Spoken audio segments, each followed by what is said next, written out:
Hi, I'm Ajay Sharkumar, student Triple SNIT Adoor. നമ്മുടെ 6th സെമസ്റ്ററിലെ one of the course സബ്ജക്റ്റായ electric ഡ്രൈവിനെ കുറിച്ചുള്ള ഒരു ഇൻട്രൊഡക്ടറി വീഡിയോ ആണിത്. അതായത് മൊഡ്യൂൾ 1 ടു മൊഡ്യൂൾ 6 വരെ എല്ലാ ഇമ്പോർട്ടൻറ്റ് ടോപ്പിക്സിനെ കവർ ചെയ്തുകൊണ്ടുള്ള ഒരു വീഡിയോ.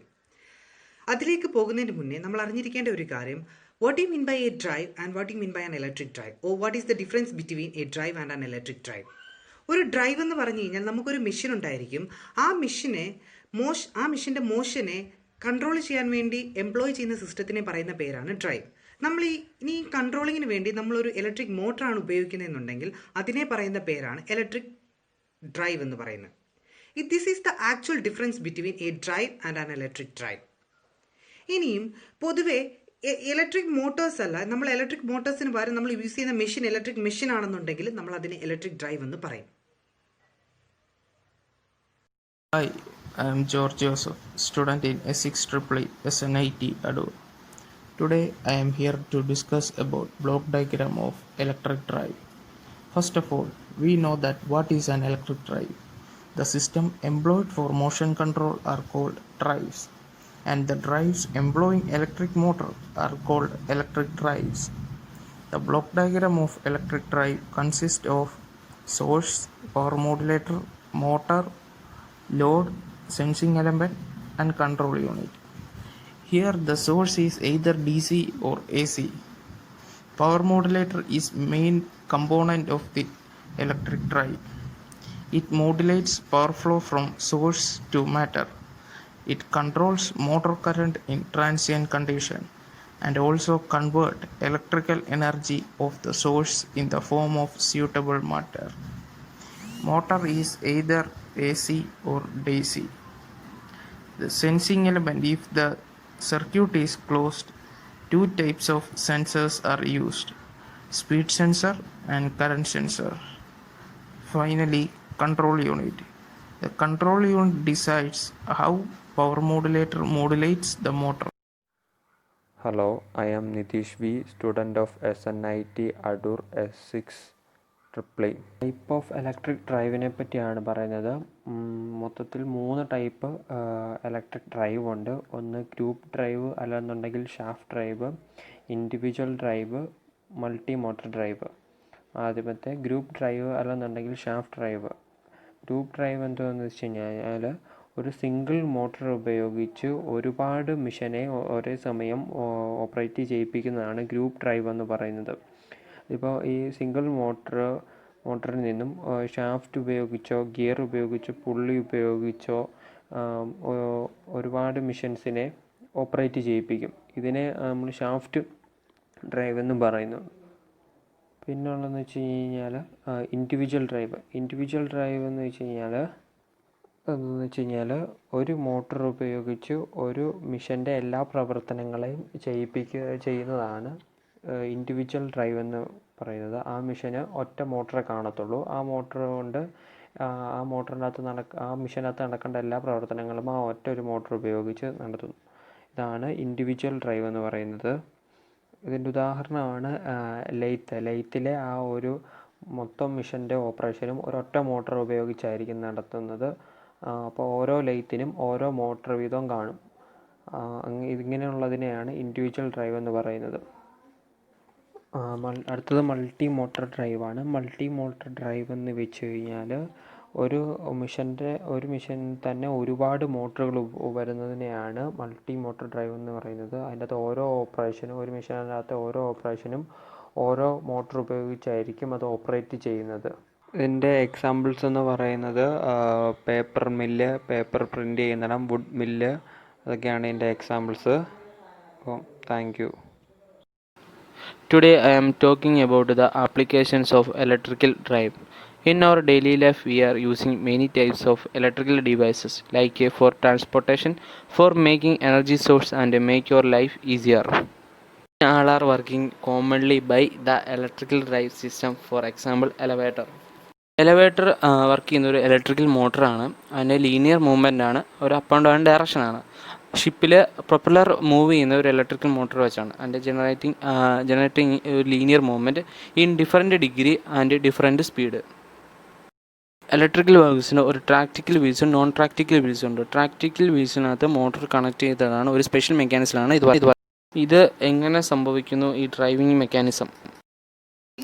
എനർജി സോഴ്സസ്, പിന്നെ പവർ, ഇലക്ട്രോണിക് കൺവേർട്ടർ, അടുത്തത് ഇലക്ട്രോണിക് മോട്ടർ ആൻഡ് കൺട്രോളർ. ഇത് മൂന്നും കൂടി ചേരുന്നതാണ് electrical drive.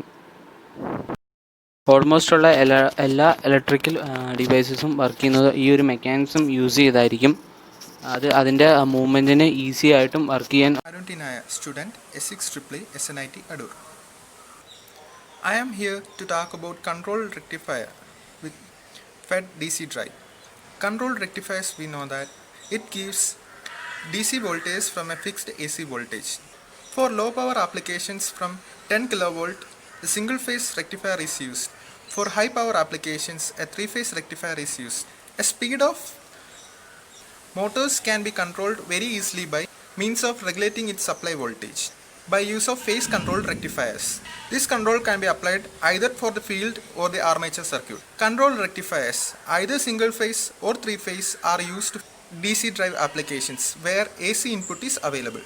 The single phase or 3-phase is converted from AC to DC by control rectifiers.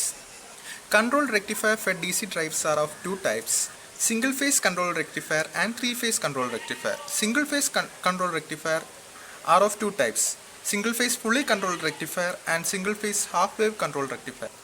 3-phase rectifiers. 3-phase rectifiers are of two types: 3-phase fully controlled rectifier and 3-phase half control rectifier.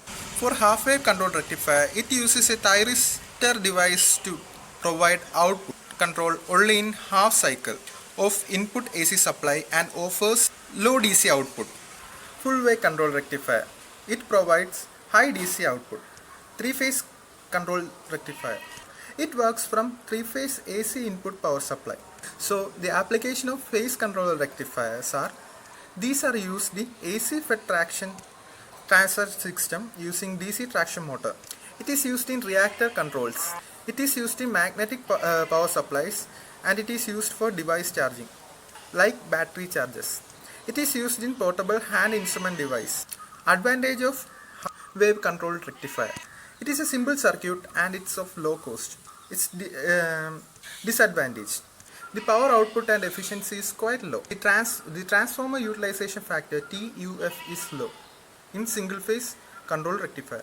The output of single phase half wave rectifier consists of ripples. It's a main disadvantage. Advantage and disadvantage of fully controlled rectifier: the output voltage is more consistent and higher than the single phase control rectifier. And the main advantage is input frequency can be controlled by the full phase control rectifier. Now, advantage of 3-phase controlled DC drive: the output current in the load consists of very less AC component compared to single phase rectifier. The ripple factor is low in this 3-phase control rectifiers, and the transformer utilization factor TUF is very high in 3-phase control rectifiers. For single phase control rectifier, they are used for small and medium power motors from 10 kW to 75 kW. Thank you all. This was about control rectifiers for DC drive. Hope you all understand. Thank you. Hello, ഞാൻ Pranav.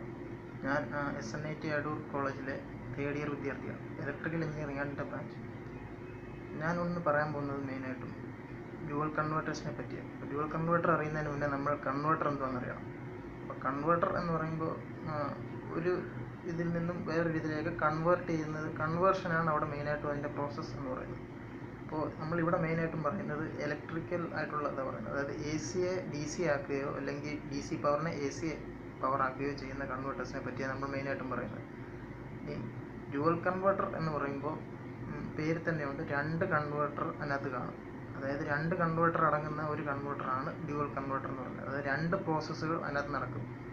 AC-യെ DC ആക്കുകയും DC AC ആക്കുന്ന പ്രോസസ്സുകൾ നടക്കും. 2 converter അതിനകത്തുള്ളത്. ഇനി ഇതൊരു electronic സർക്യൂട്ടാന്ന് പറയും. അതായത് 2 കൺവേർട്ടറുകൾ അടങ്ങുന്ന ഒരു ഇലക്ട്രോണിക് സർക്യൂട്ട് അല്ലെങ്കിൽ ഒരു ഇലക്ട്രോണിക് കൺവേർട്ടർ നമുക്ക് ആണെന്ന് ഇത് നമുക്ക് പറയാൻ പറ്റും. ഇതിനകത്ത് 2 കൺവേർട്ടേഴ്സ് ഉണ്ട്. അതിനകത്ത് ഒരു കൺവേർട്ടറിന് ആൻറ്റി പാരലൽ ഡയറക്ഷനിലായിരിക്കും മറ്റേ കൺവേർട്ടർ കണക്ട് ചെയ്തിരിക്കുന്നത്. അതായത് ഇപ്പോൾ ആദ്യത്തേത് പോസിറ്റീവ് ടു നെഗറ്റീവ് ആണെങ്കിൽ രണ്ടാമത്തെ കൺവേർട്ടർ നെഗറ്റീവ് ടു പോസിറ്റീവ് ആയിരിക്കും.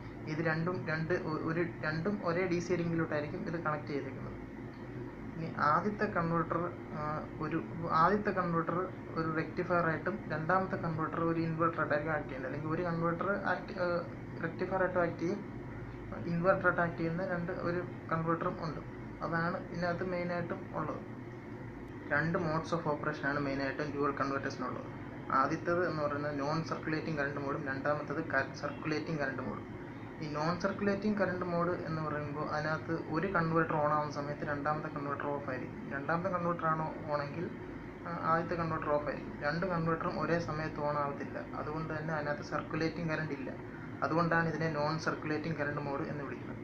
ഇനി ആദ്യത്തെ കൺവേർട്ടർ നമ്മൾ ഓൺ ആക്കുന്നത് ഫയറിംഗ് ആംഗിൾ കൊടുത്താണല്ലോ ഓൺ ആക്കുന്നത്. നമ്മൾ ആദ്യത്തെ കൺവേർട്ടർ ഓൺ ആക്കുന്നത് 0ക്കും 90 ഡിഗ്രിക്കും ഇടയ്ക്ക് ഫയറിംഗ് ആംഗിൾ കൊടുത്തായിരിക്കും നമ്മൾ അതിനെ ഓൺ ആക്കുന്നത്. നമ്മൾ മെയിനായിട്ട് ഓൺ ആക്കുന്നത്. ഇനി ആ സമയത്ത് അവിടുത്തെ VDCയും IDCയും പോസിറ്റീവ് ആയിരിക്കും. ഇനി രണ്ടാമത്തെ കൺവേർട്ടറിൻ്റെ ഓപ്പറേഷൻ്റെ കേസിൽ നമ്മൾ 90 ഡിഗ്രിക്ക്. Hi all, I am Stephen George, student of A6EE SNIT Adur. Today I am going to share some points about regenerative braking. Simply, regenerative braking is an energy recovery mechanism that slows down a moving vehicle or object by converting its kinetic energy into a form that can be either used immediately or stored until needed.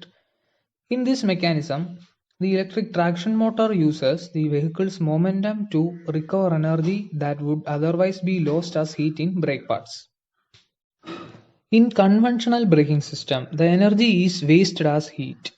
But in regenerative braking, with the use of dynamic brakes or energy recovered using electric motor as generator, etc., converts the excess energy into a useful energy form that can be restored to use as the main energy provider. Most common method of regenerative braking is motor act as generator. The energy can be stored chemically in a battery or electrically in a capacitor and mechanically in a rotating flywheel mechanism, etc. Regenerative braking is not by itself sufficient as the sole means of safely bringing the vehicle to a standstill or slowing it as required, so it must be used in conjunction with the other braking systems such as friction-based braking. The regenerative braking effect drops off at lower speeds and cannot bring a vehicle to complete halt reasonably quickly with current technology. Regenerative braking effect available is limited. For substantial speed reduction, mechanical braking is needed. Hi all, I am Ayana, student of A6EE SNIT Adur. ഞാൻ ഇന്നിവിടെ എടുക്കാൻ പോകുന്ന topic എന്ന് പറഞ്ഞു കഴിഞ്ഞാൽ 4 quadrant ചോപ്പറിനെ കുറിച്ചാണ്. അതിനു മുമ്പ് നമുക്ക് ചോപ്പർ എന്താണെന്ന് അറിഞ്ഞിരിക്കണം. ചോപ്പർ എന്ന് പറഞ്ഞു കഴിഞ്ഞാൽ ഒരു DC to DC കൺവേർട്ടറാണ്. അതായത് നമ്മൾ കൊടുക്കുന്ന ഇൻപുട്ട് എന്ന് പറയുന്നത് ഒരു DC ആണെന്നുണ്ടെങ്കിൽ നമുക്ക് കിട്ടുന്ന ഔട്ട്പുട്ടും ഒരു DC തന്നെ ആയിരിക്കും. ഇതാണ് ഒരു 4 ക്വാഡ്രന്റ് ചോപ്പറിൻ്റെ ഫിഗർ എന്ന് പറയുന്നത്. അതായത് നമ്മൾ 4 ക്വാഡ്രന്റ് ചോപ്പറിൽ തന്നെ അറിയാം 4 ക്വാഡ്രന്റ് ആണ് ഉള്ളത്. അതിൽ തന്നെ നമ്മൾ 4 ചോപ്പറുകളാണ് ഉപയോഗിക്കുന്നത്. ആദ്യത്തെ chopper CH1, CH2, CH3, CH4 ഇങ്ങനെ 4 ചോപ്പറുകളാണ് നമുക്കുള്ളത്. അതുപോലെ തന്നെ 4 ഡയോഡുകളും D1, D2, D3, D4.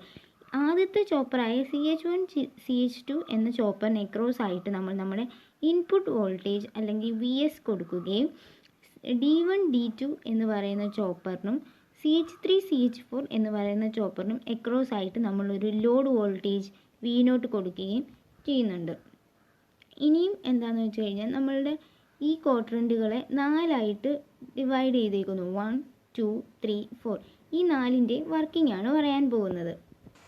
First ക്വാഡ്രൻറ്റിൻ്റെ വർക്കിംഗ്. ഫസ്റ്റ് ക്വാഡ്രൻറ്റിൽ നമുക്കറിയാം CH1 ആയിരിക്കും വർക്ക് ചെയ്യുന്നത്. CH1 ഓപ്പറേറ്റ് ചെയ്യുന്ന സമയത്ത് CH4 ഓൺ ആയിരിക്കും. അതുകൊണ്ട് തന്നെ നമ്മൾ കൊടുക്കുന്ന ഇൻപുട്ട് വോൾട്ടേജിന് ഈക്വൽ ആയിരിക്കും ഔട്ട്പുട്ട് വോൾട്ടേജും. അതുകൊണ്ട് തന്നെ അവിടെ നടക്കുന്നത് ഫോർവേഡ് മോട്ടറിങ് ആയിരിക്കും. അതുപോലെ തന്നെ CH1 ഓഫ് ആകുന്ന സമയത്ത് CH4ഉം D2 എന്ന് പറയുന്ന ഡയോഡും ആയിരിക്കും അവിടെ കണ്ടക്ട് ചെയ്യുന്നത്. ഇനി നമ്മൾ പറയാൻ പോകുന്നത് സെക്കൻഡ് ക്വാഡ്രന്റിനെ കുറിച്ചാണ്. സെക്കൻഡ് ക്വാഡ്രന്റിൽ CH2 ആയിരിക്കും ഓപ്പറേറ്റ് ചെയ്യുന്നത്. CH2 D2 ഓൺ ആകുന്ന സമയത്ത് നമ്മുടെ ഇൻഡക്ടറിൻ്റെ അകത്തൂടെ നമ്മൾ എനർജിയെ സ്റ്റോർ ചെയ്ത് വെക്കുകയാണ് ചെയ്യുന്നത്. അതുപോലെ തന്നെ CH2 ഓഫ് ആകുന്ന സമയത്ത് D1 D2 കണ്ടക്ട് ചെയ്യുകയും അവിടെ ഫോർവേഡ് ബ്രേക്കിംഗ് നടക്കുകയും ചെയ്യും. നമുക്കവിടെ ഉണ്ടാകുന്ന കറണ്ട് നമ്മുടെ ഡയോഡിൽ കൂടെ തിരിച്ച് സോഴ്സിലേക്ക് തിരിച്ച് ചെല്ലുകയും ചെയ്യുന്നുണ്ട്. ഇതാണ് സെക്കൻഡ് ക്വാഡ്രൻറ്റിൽ നടക്കുന്നത്. ഇനി തേർഡ് ക്വാഡ്രൻറ്റിൽ CH3 ആയിരിക്കും ഓപ്പറേറ്റ് ചെയ്യുന്നത്. അതുപോലെ തന്നെ അവിടെ റിവേഴ്സ് മോട്ടറിങ് ആയിരിക്കും നടക്കുന്നത്.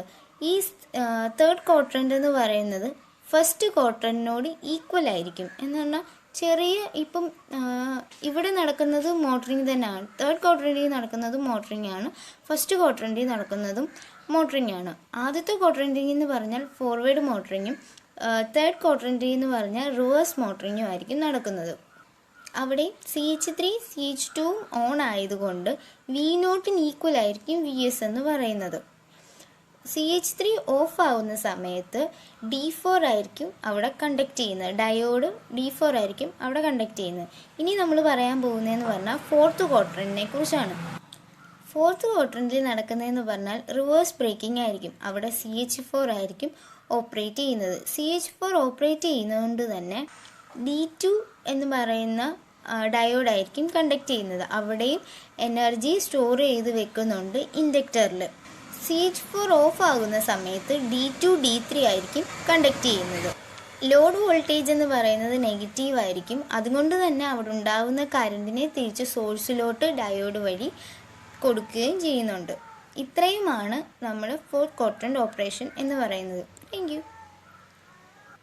Hello, my name is Sonu S, third year Electrical and Electronics Engineering student, Srinarayana Institute of Technology, Adur.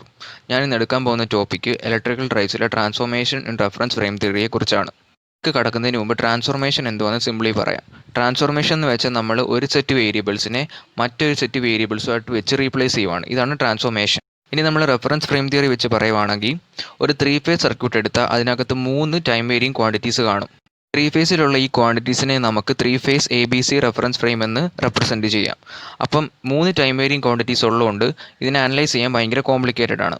അതുകൊണ്ട് നമുക്ക് 2 phase ഈ 3 phaseനെ 2 phase ആക്കാം. 2 phase ആക്കാൻ നേരം 3 time varying quantities 2 time varying quantities ആവും. അതിനെ നമുക്ക് 2 phase alpha beta reference frame എന്നും വിളിക്കാം. ഇനി നമുക്ക് ഒന്നുകൂടെ സിംപ്ലിഫൈ ചെയ്യാനായിട്ട് ഈ ടൈം വേരിയിങ് ക്വാണ്ടിറ്റീസിൻ്റെ ടൈമുമായിട്ടുള്ള ഡിപ്പെൻഡൻസി മാറ്റാം. അതായത് ഇൻഡിപെൻഡൻ്റ് ഓഫ് ടൈം ആക്കാം. അങ്ങനെ ആക്കുന്നതിനെയാണ് നമ്മൾ 2 phase TQ റെഫറൻസ് ഫ്രെയിം എന്ന് വിളിക്കുന്നത്. അപ്പോൾ നമ്മൾ transformation reference frame theory consider ചെയ്യുവാണെങ്കിൽ അതിനകത്ത് നടക്കുന്ന എന്തോന്ന് വെച്ചാൽ 3 phase ABC റെഫറൻസ് ഫ്രെയിമിനെ 2 phase alpha beta reference frame ആക്കും. എന്നിട്ട് അതിൽ നിന്ന് നമ്മൾ ടൈം ഇൻഡിപെൻഡൻറ്റ് ടൈമിൽ നിന്ന് ഡിപ്പെൻഡൻ്റ് അല്ലാത്ത 2 phase DQ റെഫറൻസ് ഫ്രെയിമും ആക്കും. ഇനി ട്രാൻസ്ഫോർമേഷൻ ഒരു ഇക്വേഷൻ ഉണ്ട്. അതായത് new variables is equal to transformation matrix into old variables, അല്ലെങ്കിൽ old variables is equal to transformation matrix into new variables. ഇതിനകത്ത് ഈ ട്രാൻസ്ഫോർമേഷൻ മെട്രിക്സ് എന്ന് വെച്ചാൽ ഒരു മെട്രിക്സ് ആണ്. അതിനകത്ത് നമ്മുടെ ന്യൂവും ഓൾഡും വേരിയബിൾസിൻ്റെ കോഎഫിഷ്യൻസ് കാണും. ഇനി ഞാൻ ആദ്യമേ പറഞ്ഞ പോലെ നമ്മുടെ 3 phase ABC റെഫറൻസ് ഫ്രെയിമിനെ ആൽഫ ബീറ്റ, അതായത് 2 phase alpha beta reference frame ആക്കുന്ന പ്രോസസ്സിനെയാണ് നമ്മൾ ക്ലാർക്ക് ട്രാൻസ്ഫോർമേഷൻ എന്ന് വിളിക്കുന്നത്.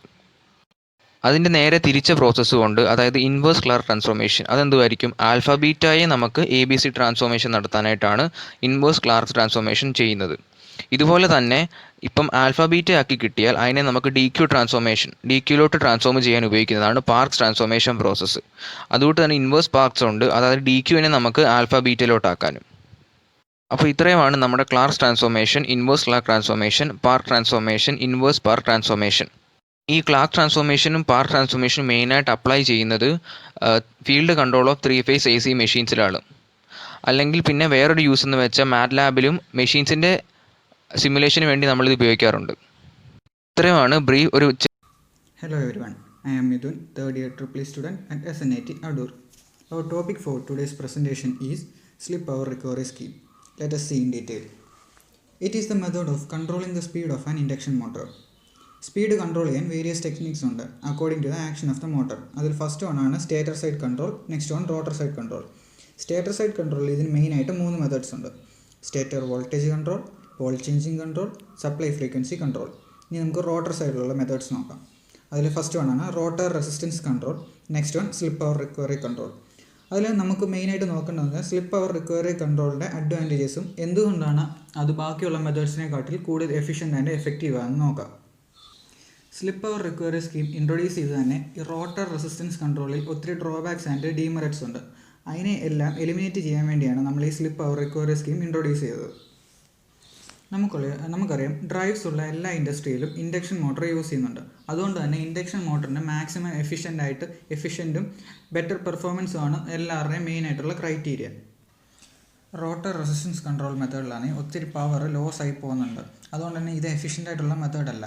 But in case of slip power recovery scheme some amount of power is recovered and is fed to the main supply. അതുകൊണ്ട് തന്നെ നമുക്ക് അവിടെ ലോസ് കുറവായിരിക്കും compared to other methods. Next ടോപ്പിക്കാണ് principle of slip power recovery scheme. അതിനു വേണ്ടിയുള്ള ഒരു induction മോട്ടറിൻ്റെ ഒരു പവർ ഫ്ലോ ഡയഗ്രമാണ് ഇവിടെ ഉള്ളത്. ഒരു ഇൻഡക്ഷൻ മോട്ടറിൽ സ്റ്റേറ്ററുണ്ട്, റോട്ടറുണ്ട്, അതിൻ്റെ ഇടയ്ക്ക് ഒരു എയർ ഗ്യാപ്പും ഉണ്ട്. അപ്പോൾ ഈ ഒരു പവർ കൊടുക്കുന്നതെന്ന് വെച്ച് കഴിഞ്ഞാൽ ഇൻപുട്ട് പവർ കൊടുക്കുന്നത് നമ്മൾ സ്റ്റേറ്ററിൽ കൊടുക്കും, അത് എയർ ഗ്യാപ്പിലൂടെ റോട്ടറിലെത്തും. അതാണ് ഈ മെയിനായിട്ട് ഈ പവർ ഫ്ലോ ഡയഗ്രത്തിൽ പറയുന്നത്. അവിടെ എവിടെയൊക്കെ പവർ ലോസ് ആവുന്നുണ്ട്, എങ്ങനെയൊക്കെ റോട്ടറിൽ എത്രയാണ് ചെല്ലുന്നതെന്നൊക്കെ നമുക്കിങ്ങനെ ഡീറ്റെയിൽ ആയിട്ട് പറയാം. നമ്മൾ സ്റ്റേറ്റർ സൈഡിൽ പി ഇൻ, അതായത് പവർ ഇൻപുട്ട് സ്റ്റേറ്റർ സൈഡിൽ ഇൻപുട്ട് പവർ കൊടുത്തു. സ്റ്റേറ്റർ സൈഡിൽ വൈൻഡിങ് ഉണ്ടെന്ന് അറിയാമല്ലോ. ആ വൈൻഡിങ് കാരണം അവിടെ സ്റ്റേറ്റർ കോപ്പർ ലോസ് ഉണ്ടാകുന്നുണ്ട്. അതുകൊണ്ട് തന്നെ എയർ ഗ്യാപ്പിലോട്ട് പോകുന്നതെന്ന് വെച്ച് കഴിഞ്ഞാൽ നമ്മൾ കൊടുത്ത ഇൻപുട്ട് പവറെ മൈനസ് സ്റ്റേറ്റർ കോപ്പർ ലോസ് ആയിരിക്കും PG, അതായത് പവർ അറ്റ് എയർ ഗ്യാപ്പ് ഉണ്ടാകുന്നത്, എയർ ഗ്യാപ്പിലോട്ട് ചെല്ലുന്നത്. നെക്സ്റ്റ് എയർ ഗ്യാപ്പിൽ നിന്ന് അത് റോട്ടറിൽ ചെല്ലും. റോട്ടറിലും വൈൻഡിങ് ഉണ്ട്. റോട്ടറിലും വൈൻഡിങ് കാരണം അവിടെയും റോട്ടർ വൈൻഡിങ് ലോസ് ഉണ്ടാവും. അതാണ് P കോപ്പർ ലോസ്. അപ്പം അവിടെ ഈ P കോപ്പർ ലോസ് ആണ് സ്ലിപ്പ് പവർ, അതായത് SPG. ഈ SPG ആണ് നമ്മുടെ മെയിനായിട്ട് റിക്കവർ ചെയ്യേണ്ട പവർ. അത് ഈ സ്ലിപ്പ് പവർ റിക്കവറി സ്കീം വെച്ച് എങ്ങനെ റിക്കവർ ചെയ്യുന്നത് നമുക്ക് നോക്കാം. നെക്സ്റ്റ് റോട്ടറിൽ നിന്ന് ലാസ്റ്റ് മെക്കാനിക്കൽ വർക്കായിട്ട് നമുക്ക് കിട്ടുന്ന ടോട്ടൽ ഔട്ട്പുട്ട് പവർ എന്ന് പറഞ്ഞാൽ 1 - S × PG, അതായത് PG - SPG ആയിരിക്കും നമ്മുടെ ടോട്ടൽ ഔട്ട്പുട്ട് മെക്കാനിക്കൽ പവർ. നമുക്കൊരു എയർ ഗ്യാപ്പ് ഉള്ളതിൻ്റെ ഒരു പോർഷൻ മാത്രമാണ് മെക്കാനിക്കൽ പവർ ഉണ്ടാക്കാൻ നമ്മൾ യൂസ് ചെയ്യുന്നത്.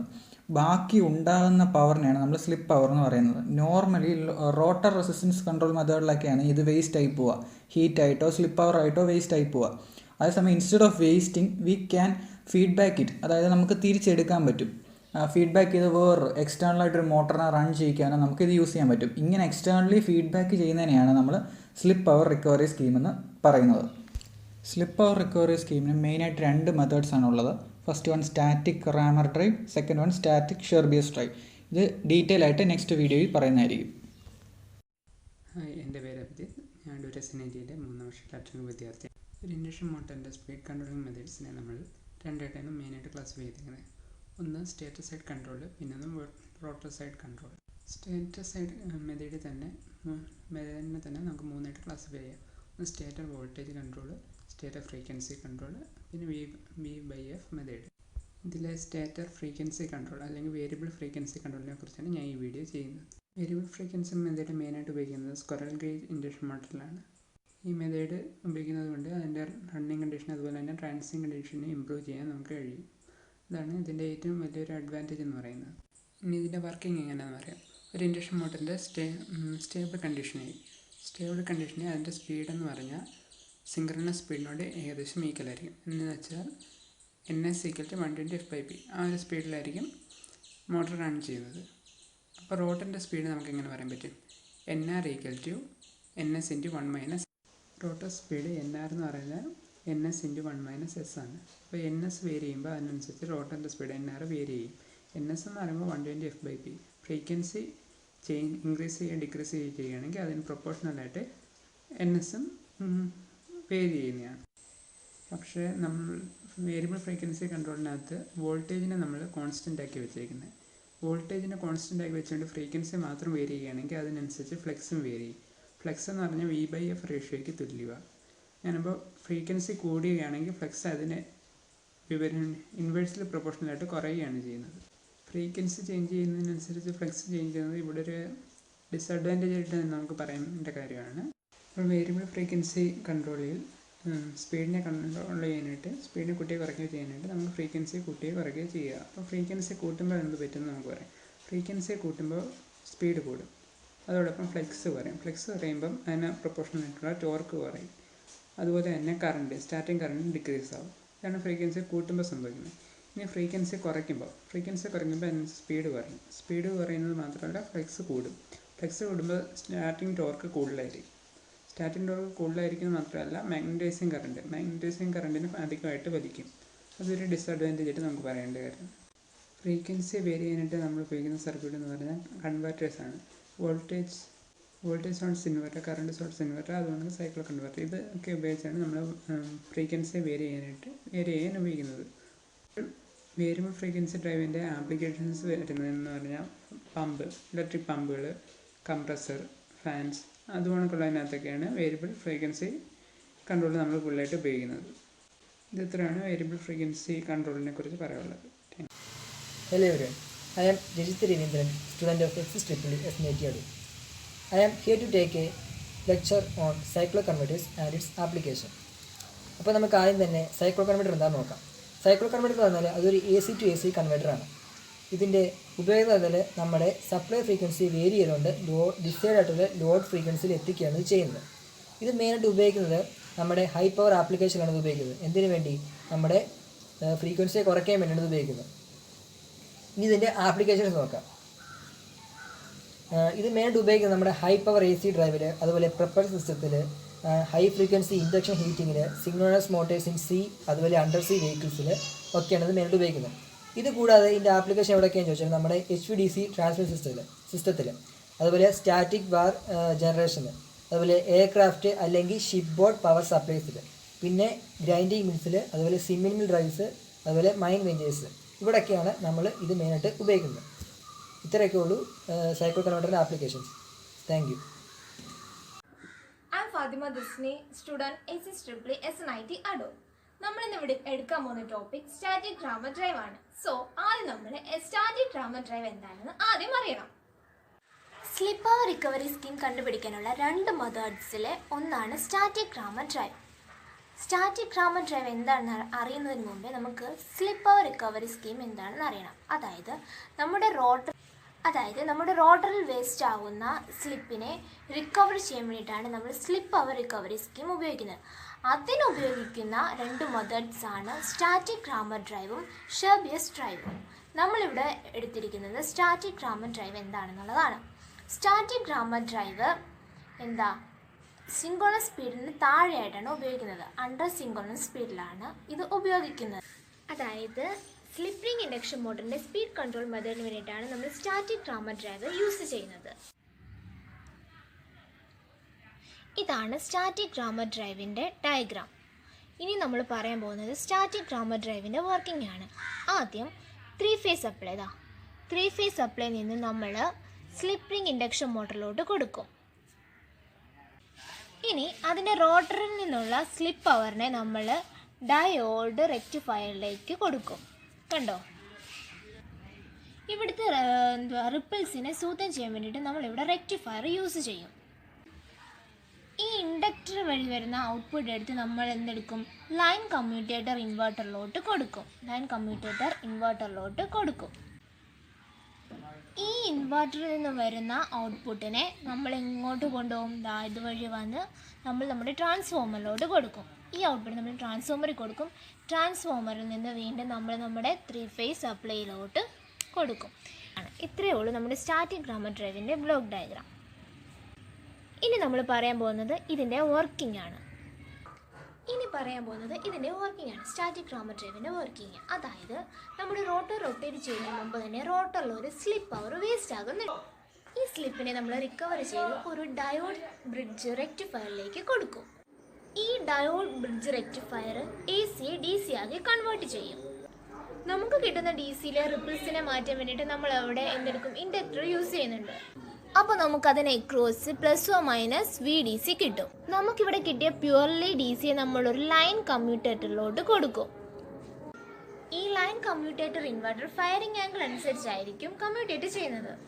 പക്ഷേ എന്നാൽ ഈ ഫയറിംഗ് ആംഗിൾ ഓട്ടോമാറ്റിക്കലി കമ്മ്യൂട്ട് ആകും. അതായത് ഒരു പെയർ തൈറിസ്റ്റേഴ്സ് ഓൺ ആവുന്ന സമയത്ത് അടുത്ത പെയർ തൈറിസ്റ്റർ ഓഫ് ആകും ഓട്ടോമാറ്റിക്. അതായത് നാച്ചുറൽ ആയിട്ടായിരിക്കും ഇവിടെ കമ്മ്യൂട്ടേഷൻ നടക്കുന്നത്. ഇതാണ് ലൈൻ കമ്മ്യൂട്ടേറ്റർ ഇൻവെർട്ടറിൽ നടക്കുന്ന പ്രോസസ്സ്. അങ്ങനെ നമ്മൾക്ക് DC AC ആക്കി കിട്ടുന്നുണ്ട് അവിടുന്ന്. അതാണല്ലോ ഇൻവെർട്ടറിൻ്റെ ഡ്യൂട്ടിയും. എന്നാൽ ഇൻഡക്ഷൻ മോട്ടറിൽ കൊടുക്കുന്ന വോൾട്ടേജിനേക്കാളും കുറവായിരിക്കും സ്ലിപ്പ് പവറായിട്ട് റോട്ടർ സർക്യൂട്ടിൽ വേസ്റ്റ് ആകുന്ന പവർ. അതുകൊണ്ട് തന്നെ നമുക്ക് കിട്ടിയ പവറിനെ നമ്മൾ സപ്ലൈയിലോട്ട് കൊടുക്കണമെങ്കിൽ ഒന്നി സ്റ്റെപ്പ് അപ്പ് ചെയ്യണം, അല്ലെങ്കിൽ സ്റ്റെപ്പ് ഡൗൺ ചെയ്യണം. ഇവിടെ നമ്മൾ സ്റ്റെപ്പ് അപ്പ് ആണ് ചെയ്യുന്നത്. അതിനായിട്ടാണ് നമ്മളിവിടെ ട്രാൻസ്ഫോമർ യൂസ് ചെയ്യുന്നത്. അപ്പോൾ V2 വോൾട്ടേജിനെ V1 ആക്കി സപ്ലൈയിലോട്ട് കൊടുക്കും. നമ്മുടെ V2നെ V1 ആക്കിയിട്ട് നമ്മൾ എന്തെടുക്കും, സപ്ലൈയിലോട്ട് കൊടുക്കും. നമ്മുടെ static Kramer drive, fan, motor എന്നീ ആപ്ലിക്കേഷനിലൊക്കെ ഉപയോഗിക്കാറുണ്ട്. കാരണം അവിടുത്തെയൊക്കെ സ്പീഡിനെ കൺട്രോൾ ചെയ്യാൻ വേണ്ടിയിട്ട്. ഇത്രയുമാണ് നമ്മുടെ static Kramer drive. Thank you. Hello, I M Ramji Ravi, student of SNIT Adoor. ഞാനിവിടെ പറയാൻ പോകുന്നത് സ്റ്റാറ്റിക് സ്കെർബിയസ് ഡ്രൈവിനെ പറ്റിയിട്ടാണ്. സ്റ്റാറ്റിക് സ്കെർബിയസ് ഡ്രൈവ് എന്ന് പറയുന്നത് സ്ലിപ്പ് റിക്കവറി സ്കീമിലെ 2 മെത്തേഡ്സിൽ ഒരെണ്ണമാണ്. അതായത് സ്റ്റാറ്റിക് ക്രാമർ ഡ്രൈവും സ്റ്റാറ്റിക് സ്കെർബിയസ് ഡ്രൈവുമാണ് ആ 2 എണ്ണം. അതിൻ്റെ സർക്യൂട്ട് ഡയഗ്രമാണ് കാണുന്നത്. അതിൽ നമുക്ക് മനസ്സിലാകും, സ്ലിപ്പ് റിംഗ് ഇൻഡക്ഷൻ മോട്ടറിൻ്റെ റോട്ടറിൽ നിന്ന് ഔട്ട് എടുത്തിട്ട് നമ്മളൊരു കൺവേർട്ടറിലേക്ക് കൊടുക്കുക. എന്നിട്ട് അതിനെ DC ആക്കി മാറ്റുക. അതിനുശേഷം സ്മൂത്ത് ഇൻഡക്ടർ വെച്ചിട്ട് അതിൽ റിപ്പിൾസിനെ കളയണം. അതിനുശേഷം ഇൻവെർട്ടർ വെച്ചിട്ട് നമ്മൾ DCയെ AC ആക്കി തിരിച്ചു മാറ്റും. അതിനുശേഷം ട്രാൻസ്ഫോമറിലേക്ക് കൊടുത്ത് ലൈനിലേക്ക് തിരിച്ചു വിടും. നമ്മൾ ഇതിന് പകരം കൺവേർട്ടർ 1ൽ ഡയോഡിനെ ഇൻസ്റ്റാൾ ചെയ്യുകയാണെങ്കിൽ നമുക്ക് സബ്സിൻക്രണസ് മെത്തേഡ് മാത്രമേ കൺട്രോൾ ചെയ്യാൻ പറ്റുള്ളൂ. അതാണ് ക്രാമർ മെത്തേഡ് എന്ന് പറയുന്നത്. പക്ഷേ ഈ കേസിൽ നമ്മൾ 2 തൈറിസ്റ്റർ ആൻഡ് യൂസ് ചെയ്യുന്നത് കൊണ്ട് തന്നെ നമുക്ക് സബ്സിൻക്രണസ് മെത്തേഡും സൂപ്പർ സിൻക്രണസ് മെത്തേഡിൽ നമുക്ക് ഇതിനെ യൂസ് ചെയ്യാൻ പറ്റും. ഫസ്റ്റ് കൺവേർട്ടർ യൂസ് ചെയ്തിരിക്കുന്നതിനകത്തിനാന്ന് വെച്ച് കഴിഞ്ഞാൽ സ്ലിപ്പ് ഫ്രീക്വൻസിക്ക് വേണ്ടിയിട്ടും സെക്കൻഡ് യൂസ് ചെയ്യുന്നത് സിസ്റ്റം ഫ്രീക്വൻസിക്ക് വേണ്ടിയിട്ടുമാണ്. ഇത് കോൺസ്റ്റൻറ്റ് ടോർക്ക് കൺട്രോൾ ആയിരിക്കും. എങ്ങനെയാണ് നമ്മൾ സ്പീഡിനെ വേരി ചെയ്യുന്നത് വെച്ച് കഴിഞ്ഞാൽ നമ്മൾ എക്സ്റ്റേണലായിട്ട് ഇഞ്ചെക്റ്റ് ചെയ്യുന്ന വോൾട്ടേജിൻ്റെ ഫ്രീക്വൻസി വേരി ചെയ്തിട്ടായിരിക്കും നമ്മൾ ഇതിൻ്റെ സ്പീഡ് വേരി ചെയ്യുന്നത്. ഇത്രയാണ് സ്റ്റാറ്റിക് സ്കെർബിയസ് ഡ്രൈവ് എന്ന് പറയുന്നത്. Thank you. ഹലോ ഫ്രണ്ട്സ്, നമുക്ക് 3 ഫേസ് കൺവേർട്ടറിനെ കുറിച്ച് പഠിക്കാം. ഈ 3 ഫേസ് കൺവേർട്ടർ എവിടെയാണ് യൂസ് ചെയ്യുന്നത്? അത് പൊതുവെ യൂസ് ചെയ്യുന്നത് ലാർജ് പവർ ആപ്ലിക്കേഷൻസിലൊക്കെയാണ്. മീഡിയം അല്ലെങ്കിൽ ലോ പവർ ആപ്ലിക്കേഷൻ നമ്മൾ പൊതുവെ സിംഗിൾ ഫേസ് കൺവേർട്ടേഴ്സാണ് യൂസ് ചെയ്യാറുള്ളത്. ഇത് വേരിയസ് ടൈപ്സ് ഉണ്ട്. അതായത് 3 ഫേസ് ഹാഫ് കൺവേർട്ടർ, അതുപോലെ 3 phase semi converter, full converter, dual converter, അങ്ങനെ പല രീതിയിലുണ്ട്. 3 ഫേസ് ഹാഫ് കൺവേർട്ടർ എന്ന് പറഞ്ഞാൽ നമ്മൾ റെയർലി ആണ് ഇൻഡസ്ട്രിയിൽ യൂസ് ചെയ്യുന്നത്. കാരണം അത് നമ്മൾ സപ്ലൈ കറണ്ടിനകത്ത് DC കമ്പോണൻസ് ഇൻട്രൊഡ്യൂസ് ചെയ്യുന്നുണ്ട്. നമ്മൾ കോമൺലി യൂസ് ചെയ്യുന്നത് സെമി കൺവേർട്ടേഴ്സും ഫുൾ കൺവേർട്ടേഴ്സുമാണ് നമ്മൾ ഇൻഡസ്ട്രിയൽ ലെവലിൽ യൂസ് ചെയ്യുന്നത്. ഇനി അഡ്വാൻറ്റേജ് ഓഫ് 3 ഫേസ് കൺവേർട്ടർ എന്തൊക്കെയാണ് നമുക്ക് നോക്കാം. അതായത് ഈ 3 ഫേസ് കൺവേർട്ടറിനെ കേസിൽ പറയുകയാണെങ്കിൽ ഇതിൻ്റെ ഔട്ട്പുട്ട് വോൾട്ടേജ് എന്ന് പറഞ്ഞു കഴിഞ്ഞാൽ അതിന് ഹൈ റിപ്പിൾ ഫ്രീക്വൻസി കാണും. ഈ സിംഗിൾ ഫേസ് കൺവേർട്ടറിനെ അപേക്ഷിച്ച് നോക്കുകയാണെങ്കിൽ അതെന്ത് ചെയ്യും, അതിനൊരു കോൺസിക്വൻസ് ആയിട്ട് ഇതിൻ്റെ ഫിൽറ്ററിംഗ് റിക്വയർമെൻറ്റ് എന്ന് പറഞ്ഞാൽ വളരെ ലെസ്സാണ്. അതൊരു അഡ്വാൻറ്റേജ് ആണ്. രണ്ടാമത്തെ കാര്യം എന്ന് പറഞ്ഞു കഴിഞ്ഞാൽ ഇതിൻ്റെ ലോഡ് കറണ്ട് എന്ന് പറഞ്ഞാൽ മോസ്റ്റ്ലി എന്ന് പറഞ്ഞാൽ കണ്ടിന്യൂസ് ആയിരിക്കും. അതുകൊണ്ട് തന്നെ ഇതിൻ്റെ സിംഗിൾ ഫേസ് കൺവേർട്ടറെ അപേക്ഷിച്ച് നോക്കുമ്പോൾ 3 ഫേസ് കൺവേർട്ടറിൻ്റെ ലോഡ് പെർഫോമൻസ് എന്ന് പറഞ്ഞാൽ സുപ്പീരിയർ ആയിരിക്കും. അത് മറ്റൊരു അഡ്വാൻറ്റേജ് ആണ്. മൂന്നാമത്തെ കാര്യം എന്ന് പറഞ്ഞാൽ ഇതിൻ്റെ ഒരു സ്പീഡ് റെഗുലേഷനും സിംഗിൾ ഫേസിനെ അപേക്ഷിച്ച് നോക്കുകയാണെങ്കിൽ വളരെ എഫിഷ്യൻ്റ് ആണ്. അതുപോലെ ലൈറ്റ് ഹാർമോണിക്സ് എന്ന് പറഞ്ഞാലും ഇതിൻ്റെ കേസ് വളരെ റെഡ്യൂസ്ഡ് ആണ്.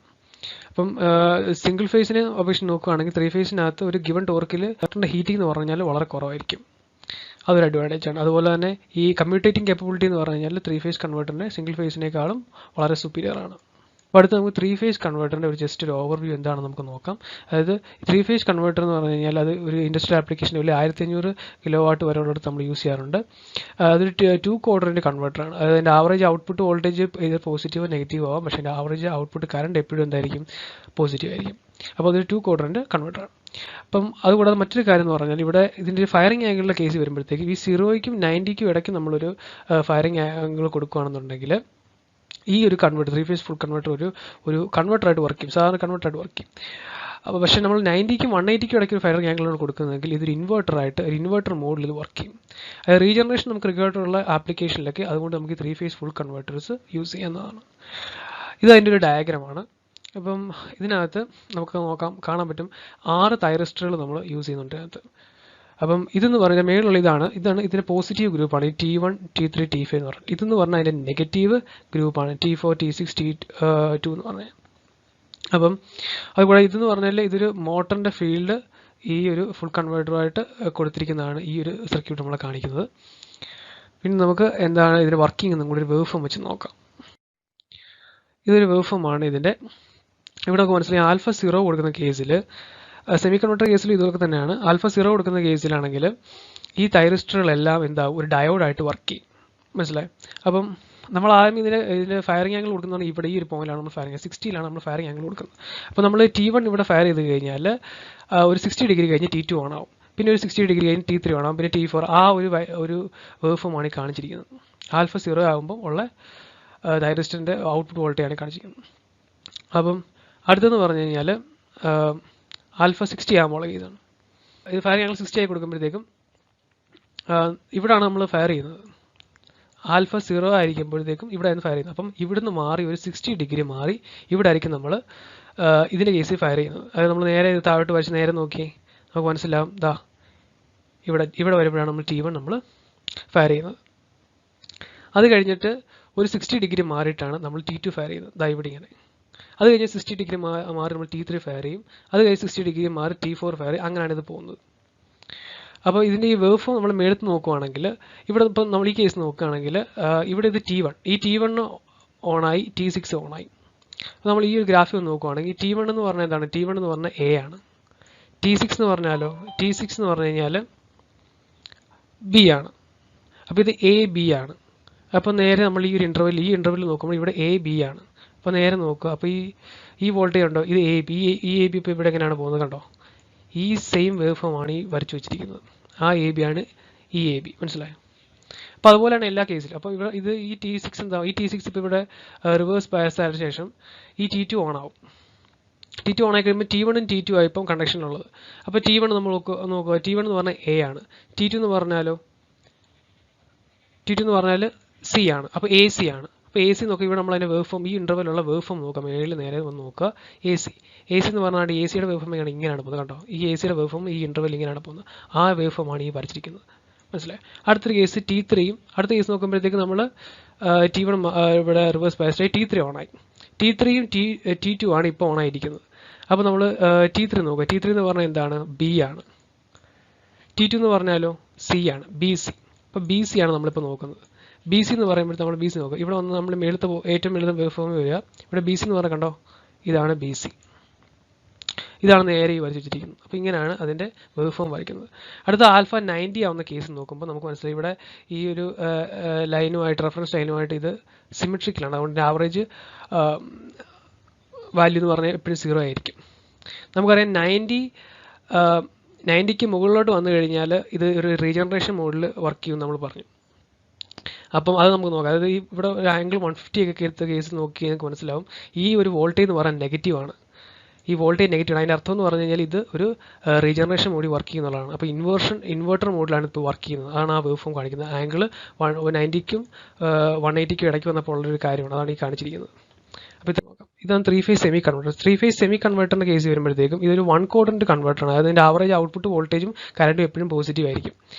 അപ്പം അതിൻ്റെ ആപ്ലിക്കേഷൻ എന്ന് പറഞ്ഞാൽ ലിമിറ്റഡ് ടു 115 കിലോവാട്ട് വരെയൊക്കെ ലിമിറ്റഡ് ആണ്. പിന്നെ ഇതാണ് അതിൻ്റെ ഒരു ഡയഗ്രാം. ഇവിടെ മറ്റേ കേസിനെ വെച്ച് നോക്കുകയാണെങ്കിൽ ഇവിടെ 3 ഡയോഡുകളാണ് നമ്മൾ യൂസ് ചെയ്യുന്നത് തൈറിസ്റ്ററിന് പകരം. അതായത് 3 തൈറിസ്റ്ററുകളും 3 ഡയോഡുകളാണ് നമ്മൾ യൂസ് ചെയ്യുന്നത്.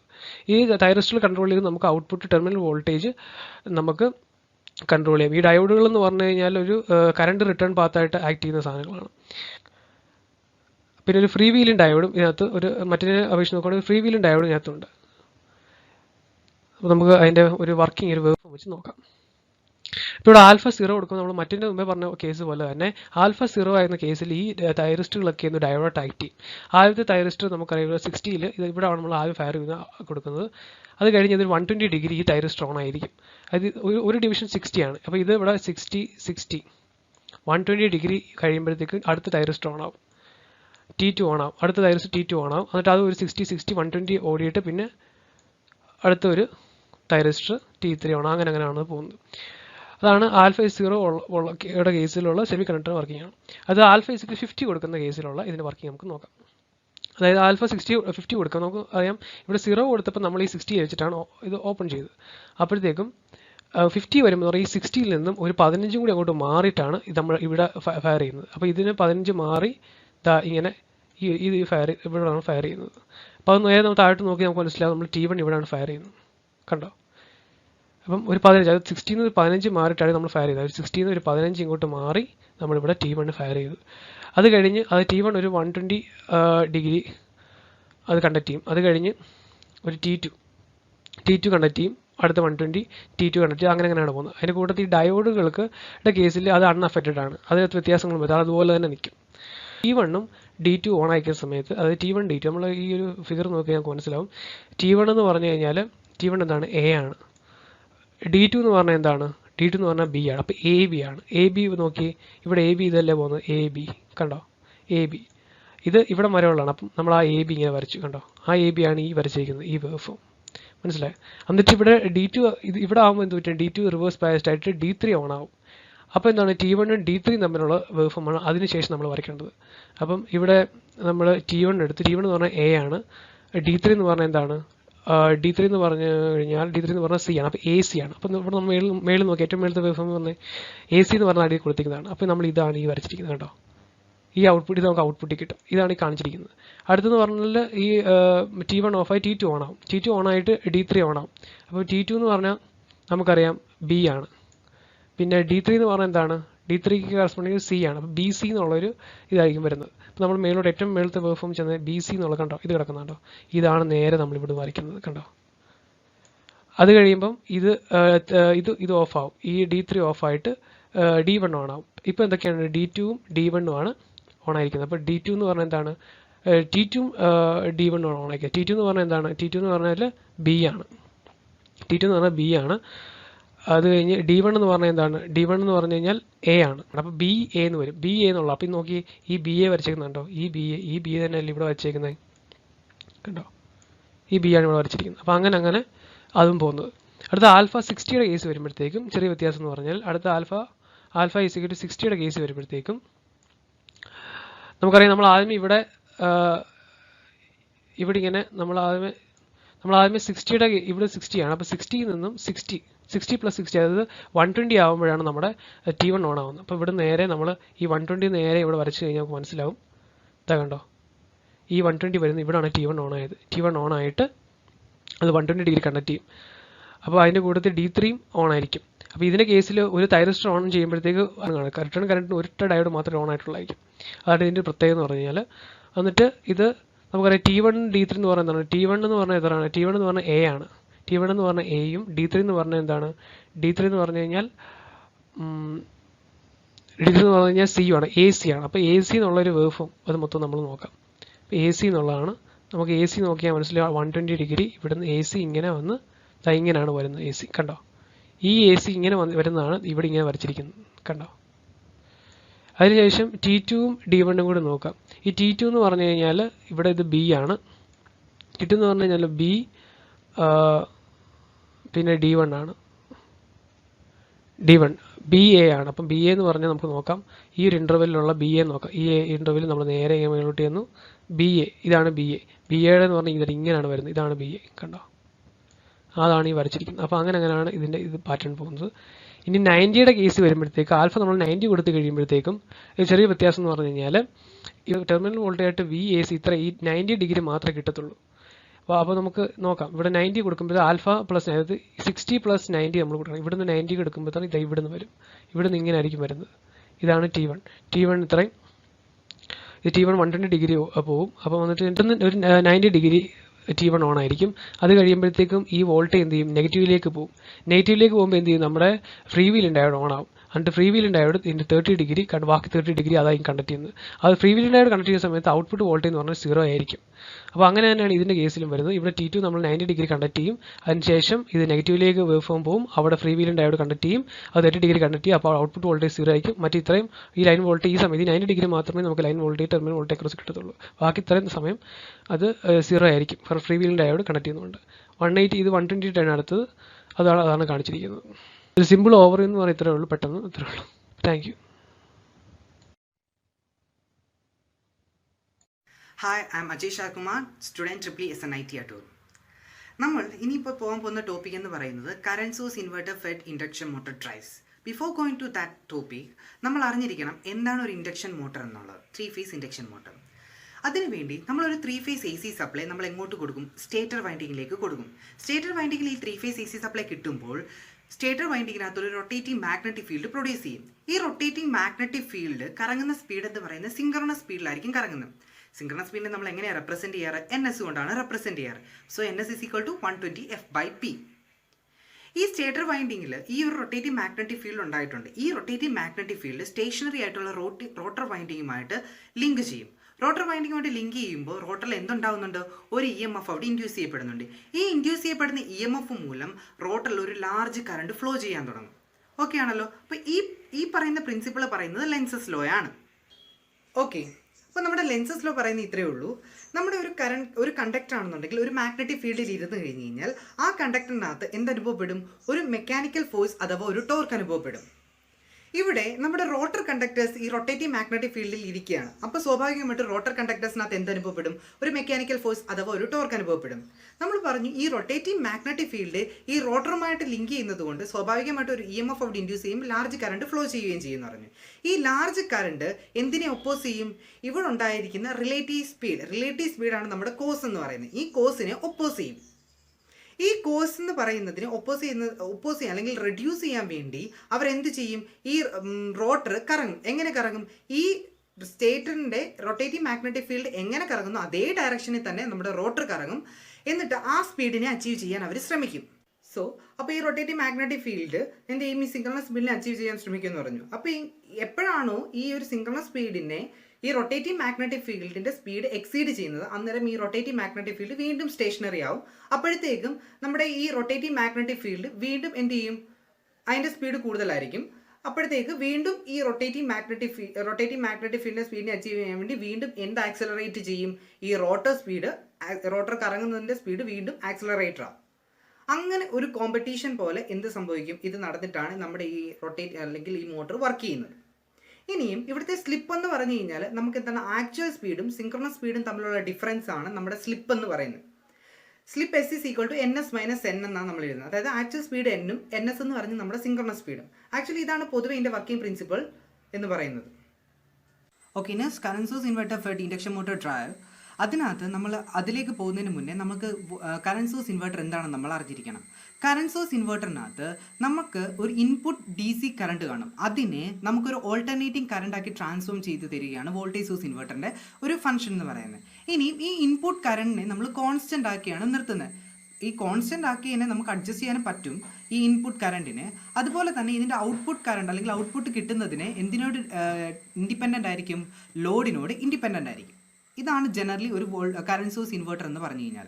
ഇനി നമുക്കിതിൻ്റെ current source inverter fed induction motor ഡ്രൈവിലേക്ക് പോകാം. അതിൻ്റെ സർക്യൂട്ട് ഡയഗ്രാം അതൊക്കെ നമുക്കൊന്ന് ജസ്റ്റ് ഒന്ന് നോക്കാം. എന്നിട്ട് നമുക്ക് അതിൻ്റെ ആപ്ലിക്കേഷനിലേക്ക് നമുക്ക് പോകാം.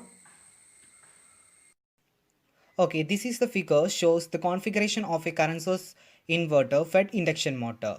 ഇവിടെ നമ്മളെന്ന് പറഞ്ഞു കഴിഞ്ഞാൽ നമുക്കൊരു സപ്ലൈ കൊടുത്തിരിക്കുന്ന VD ആണ്. നമ്മളൊരു ഇൻഡക്ടർ ഉണ്ട്. നമ്മുടെ ഫസ്റ്റ് ലെയർ എന്ന് പറയുന്നത് തൈറിസ്റ്റാണ്. സെക്കൻഡ് ലെയർ എന്ന് പറയുന്നതും ഡയോഡാണ്. നെക്സ്റ്റ് അടുത്ത ലെയർ ഡയോഡാണ്. അതിൻ്റെ അടുത്ത ലെയർ എന്ന് പറയുന്നത് നമ്മുടെ എന്താണ് കൊടുത്തിരിക്കുന്നത്? തൈറിസ്റ്റാണ് നമ്മളിവിടെ കൊടുത്തിരിക്കുന്നത്. ഇത്രയൊക്കെ ആണല്ലോ. ഇത് നമ്മുടെ ഇൻഡക്ഷൻ മോട്ടർ. ഓരോ ലെയറിൽ നിന്നും അല്ലെങ്കിൽ ഓരോ ബ്രാഞ്ചിൽ നിന്നും നമ്മൾ സപ്ലൈ എങ്ങോട്ട് കണക്ട് ചെയ്തിട്ടുണ്ട്? ഇൻഡക്ഷൻ മോട്ടറിലേക്ക് നമ്മൾ കണക്ട് ചെയ്തിട്ടുണ്ട്.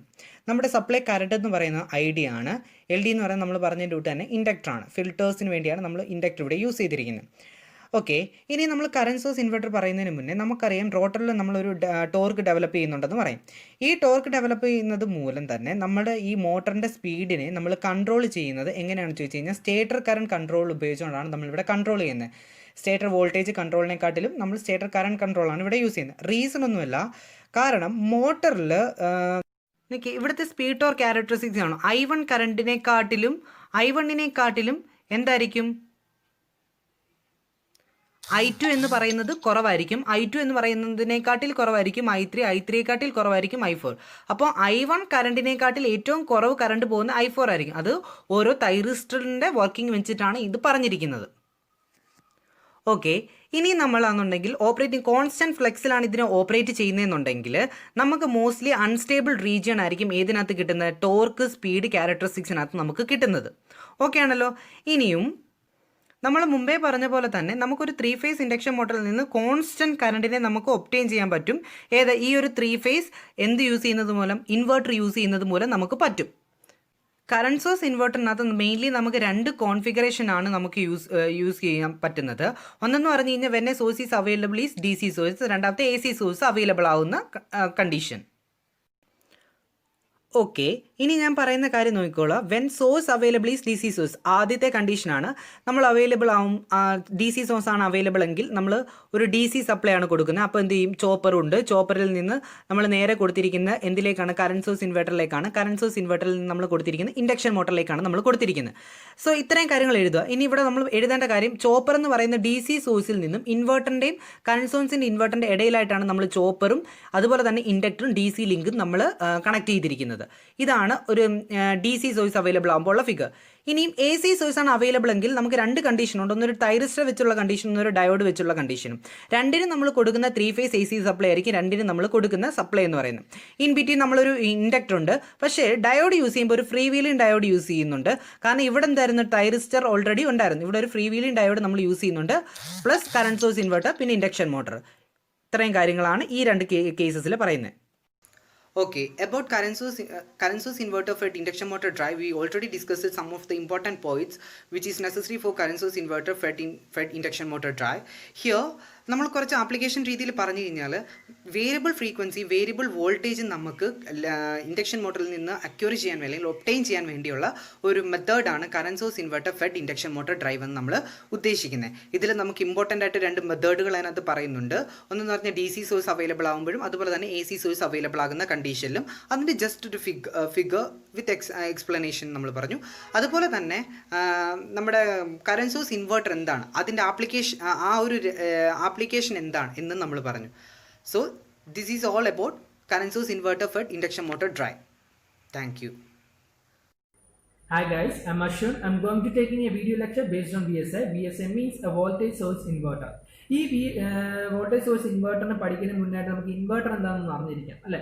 ഇൻവെർട്ടർ എന്ന് പറയുന്നത് ഒരു DC ക്വാണ്ടിറ്റിയെ AC ക്വാണ്ടിറ്റിയിട്ട് മാറ്റുമ്പോൾ ഡിസൈഡ് ഫ്രീക്വൻസിയിലും ഡിസൈഡ് കറണ്ടിലും കിട്ടുന്ന ഒരു ലഭിക്കത്തക്ക രീതിയിൽ കിട്ടുന്ന ഒരു ഡിവൈസാണ് നമ്മുടെ ഇൻവെർട്ടർ എന്ന് പറയുന്നത്. ഈ ഇൻവെർട്ടറിൽ രണ്ട് തരം സോഴ്സ് നമ്മൾ യൂസ് ചെയ്യുന്നുണ്ട്. ഒന്നെന്ന് പറഞ്ഞാൽ കറണ്ടും, ഒന്നെന്ന് പറഞ്ഞാൽ അടുത്തെന്ന് പറഞ്ഞാൽ വോൾട്ടേജ്. പിന്നെ അതിലെ വോൾട്ടേജിൻ്റെ അഡ്വാൻറ്റേജും ഡിസഡ്വാൻറ്റേജും അതുപോലെ ആപ്ലിക്കേഷനും മിക്സപ്പ് ചെയ്തിട്ടാണ് ഞാനിത് നിങ്ങൾക്ക് പറഞ്ഞു തരാൻ പോകുന്നത്. എന്നിട്ട് ആദ്യമേ വോൾട്ടേജ് സോഴ്സ് ഇൻവെർട്ടറിനെ പറ്റി പറയുമ്പോൾ ഇതിനൊരു ഇൻപുട്ട് എന്ന് പറയുന്നത് ഇവിടെ കോൺസ്റ്റന്റ് ആയിട്ടാണ് എക്വിപ്പ് ചെയ്തിരിക്കുന്നത്. അതുപോലെ തന്നെ അവിടുത്തെ ഔട്ട്പുട്ട് ലോഡിന് എപ്പോഴും ഇൻഡിവിജ്വൽ ആയിരിക്കും. അതായത് Rനും RLനും RLCക്കും ഒരു ഒരേ പാറ്റേണിലായിരിക്കും അതിന് കൊടുത്തിരിക്കുന്നത്. അതുപോലെ തന്നെ ഇതിനകത്ത് നോക്കുമ്പോൾ ഈ ഇൻവെർട്ടറിനകത്ത് ഈ VSIക്കകത്ത് ഒരു ഫീഡ്ബാക്കിംഗ് ഡയോഡ് യൂസ് ചെയ്യുന്നത്. ഈ ഫീഡ്ബാക്കിംഗ് ഡയോഡ് യൂസ് ചെയ്തതുകൊണ്ട് തന്നെ അവിടെ ഒരു പവർ ഫാക്ടർ ഇംപ്രൂവ്മെന്റ് ചെയ്യാനായിട്ട് ഇത് യൂസ് ചെയ്യുന്നു. അടുത്തൊരു കാര്യം പറയാനായിട്ടാണ്, അതുപോലെ തന്നെ സോഴ്സിൽ നിന്ന് ലോഡിലോട്ട് വരുന്ന സമയത്ത് നമ്മുടെ പവർ ഫ്ലോയ്ക്ക് വേണ്ടിയിട്ട് ലോഡിൻ്റെ കണ്ടിന്യൂറ്റിക്ക് വേണ്ടി നമ്മുടെ ഈ ഫീഡ്ബാക്ക് ഡയോഡ് യൂസ് ചെയ്യാറുണ്ട്. ഇനി ഇതിൻ്റെ സർക്യൂട്ടിയുടെ കേസിലോട്ട് വരുവാണെങ്കിൽ സർക്യൂട്ട് എന്ന് പറയുന്നത് ഭയങ്കര കോംപ്ലക്സ് ആയിട്ടുള്ളതാണ്. അതായത് കമ്മ്യൂട്ടേഷൻ സർക്യൂട്ട് ഭയങ്കര കോംപ്ലക്സ് ആണ്.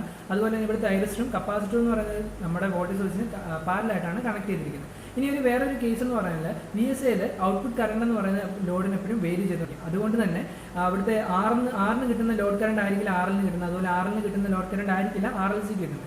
ഇനി അതുപോലെ തന്നെ ഇനി അടുത്തൊരു കേസ് പറയുമ്പോൾ വോൾട്ടേജ് സോഴ്സ് ഇൻവെർട്ടർ എപ്പോഴും വർക്ക് ചെയ്യുന്നതെന്ന് പറയുന്ന ഒരു കറണ്ട് കമ്മ്യൂട്ടേഷൻ രീതിയിലായിരിക്കും വർക്ക് ചെയ്യുന്നത്. അതുപോലെ തന്നെ ഇവിടുത്തെ തൈറിസ്റ്റർ അതിന് പകരം നമുക്ക് വേണമെങ്കിൽ IGBTയോ മോസ്ഫെറ്റോ ഒക്കെ ഉപയോഗിക്കാൻ പറ്റും. ഇനി ഇതിൻ്റെ ആപ്ലിക്കേഷൻ്റെ കേസ് വരുവാണെങ്കിൽ ഹയർ ഇലക്ട്രിക്കൽ ആപ്ലിക്കേഷൻ വരുവാണെങ്കിൽ AC ഡ്രൈവിൽ നമ്മുടെ സ്പീഡ് കൺട്രോളിങ്ങിന് യൂസ് ചെയ്യാൻ പറ്റും. നമ്മുടെ കമ്പ്യൂട്ടറിന് UPS യൂസ് ചെയ്യാൻ പറ്റും.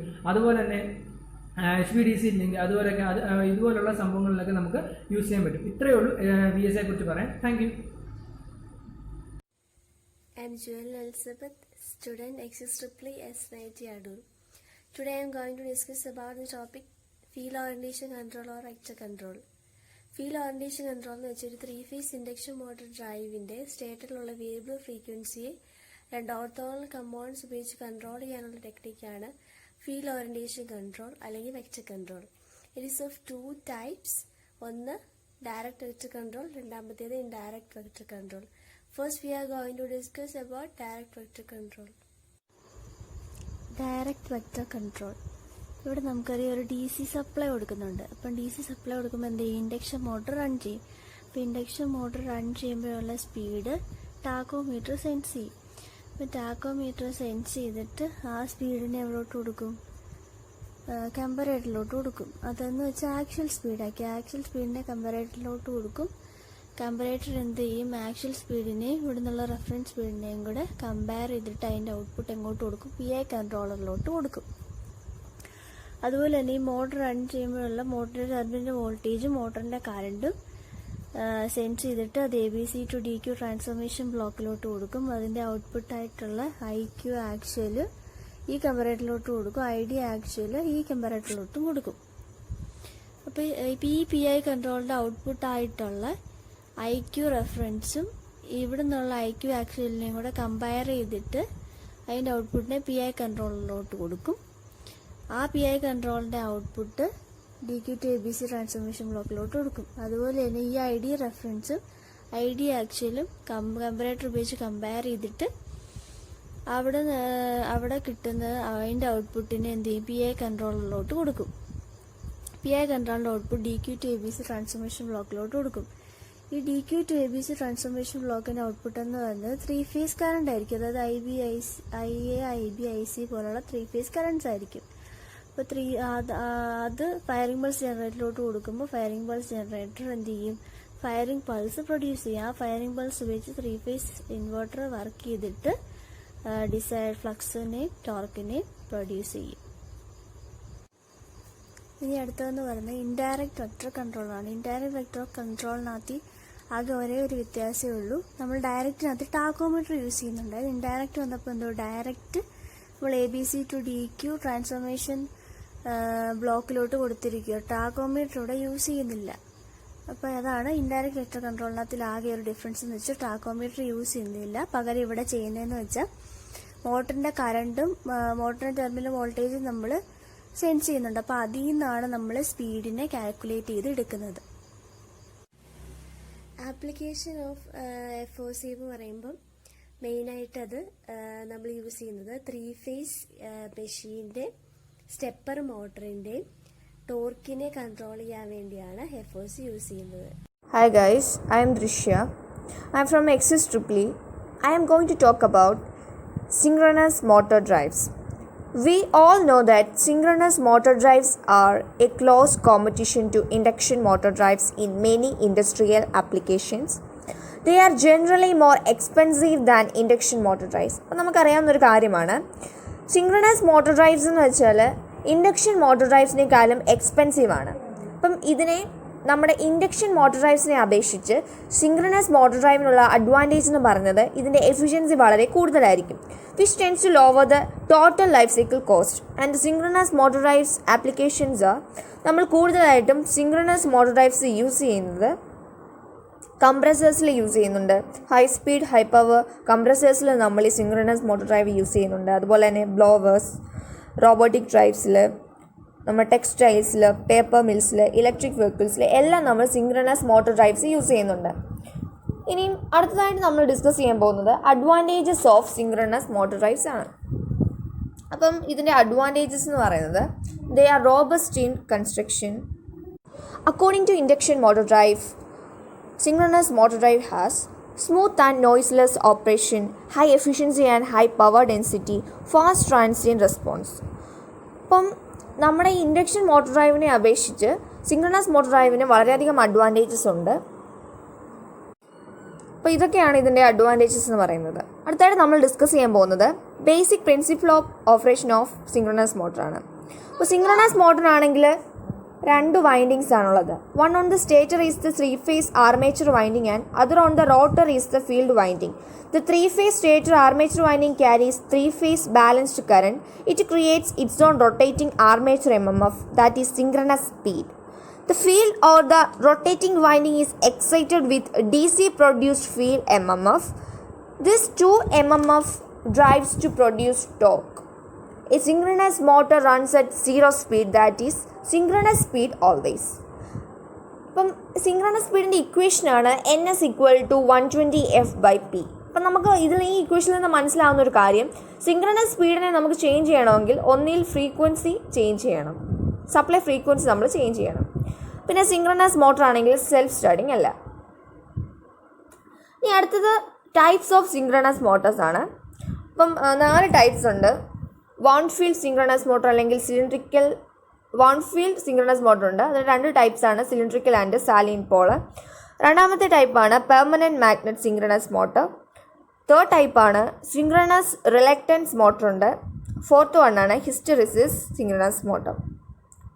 All these motors have a stator with three-phase winding which is connected to a AC source. The permanent magnet synchronous motor and hysteresis synchronous motor, synchronous reluctor motor employs a single phase stator. അപ്പം ഇത്രയും കാര്യങ്ങളൊക്കെയാണ് നമ്മുടെ synchronous motor ഡ്രൈവ്സിനെ പറ്റി discuss ചെയ്യാനുള്ളത്. Thank you.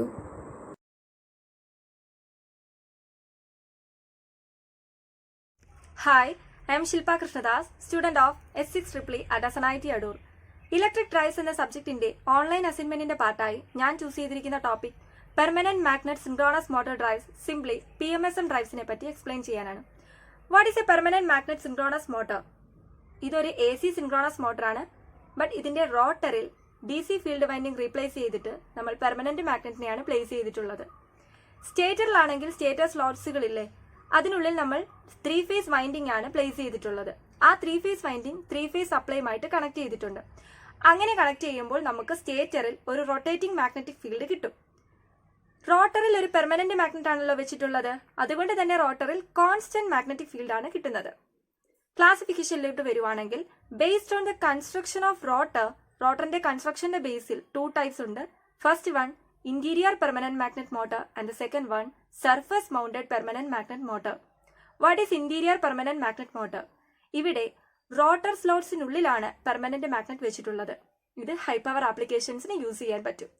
Second one surface mounted permanent magnet motor. ഇവിടെ റോട്ടറിന്റെ സർഫസിലാണ് നമ്മൾ permanent മാഗ്നറ്റിനെ വെച്ചിട്ടുള്ളത്, അതുകൊണ്ട് തന്നെ ഇതിനെ ഹൈ പവർ ആപ്ലിക്കേഷൻസിന് യൂസ് ചെയ്യാൻ പറ്റത്തില്ല.